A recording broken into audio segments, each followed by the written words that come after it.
Hello instant foodies, ఈరోజు మనం పిల్లలకు ఎంతో ఇష్టమైన స్టఫ్డ్ ఓక్రా స్నాక్ చేయబోతున్నాము. ఈ స్నాక్ బయట క్రిస్పీగా లోపల చాలా సాఫ్ట్గా ఉంటుంది. పిల్లలు అయితే ఎంతో ఇష్టంగా తింటారు ఇది చేసి పెడితే. ఇంకా లేట్ చేయకుండా ఈ రెసిపీ స్టార్ట్ చేద్దామా ఫ్రెండ్స్?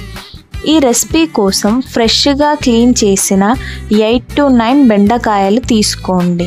మంచిగా తడి లేకుండా మొత్తం క్లీన్ చేయండి. అన్ని బెండకాయలు ఒక వరుసలో పెట్టి తల ఇంకా తోకలు కట్ చేయండి. అన్ని బెండకాయలకు ఘాట్లు పెట్టుకోండి. స్టఫ్ చేయడం కోసం ఒక పాన్ తీసుకుని దాంట్లో 4 లేదా 5 ఎండుమిర్చీలు యాడ్ చేయండి. కొంచెం ధనియాలు యాడ్ చేయండి. ఇప్పుడు దానిలోకి కొంచెం ఉరద్ దాల్ యాడ్ చేయండి.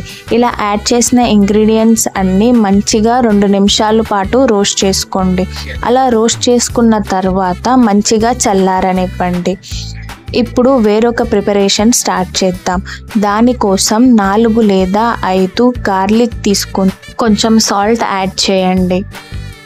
కొంచెం జీలకర్ర యాడ్ చేయండి. 1 teaspoon chilli powder add చేయండి. ఇలా యాడ్ చేసిన ఇంగ్రీడియంట్స్ అన్నీ మంచిగా రుబ్బుకోండి.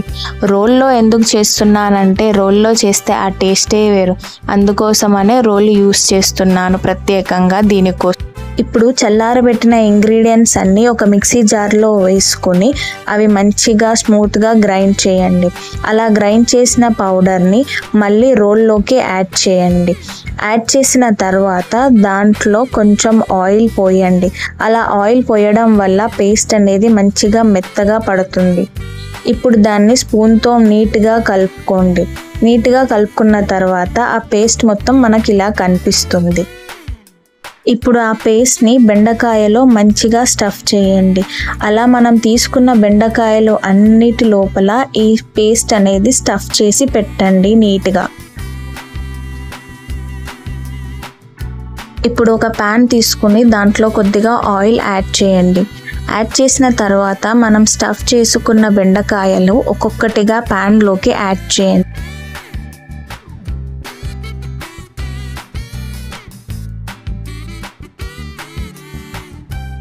అన్ని బెండకాయలు యాడ్ చేసిన తర్వాత స్లో మంట మీద దీన్ని మంచిగా ఫ్రై చేసుకోండి. ఈ వీడియోలో చూపించినట్టుగా బెండకాయలను మంచిగా ఫ్రై చేసుకోవాలి. అన్ని వైపులా తిప్పి మెల్లిగా ఫ్రై చేసుకోవాలి. అప్పుడే దీనికి మంచి టేస్ట్ వస్తుంది. ఇప్పుడు మిగిలి ఉన్న పౌడర్ని కూడా ప్యాన్లోకి యాడ్ చేసుకొని ఒక 2 minutes వరకు ఫ్రై చేసుకోండి.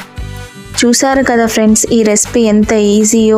ఈ రెసిపీ మీ ఇంట్లో పక్కా ట్రై చేయండి.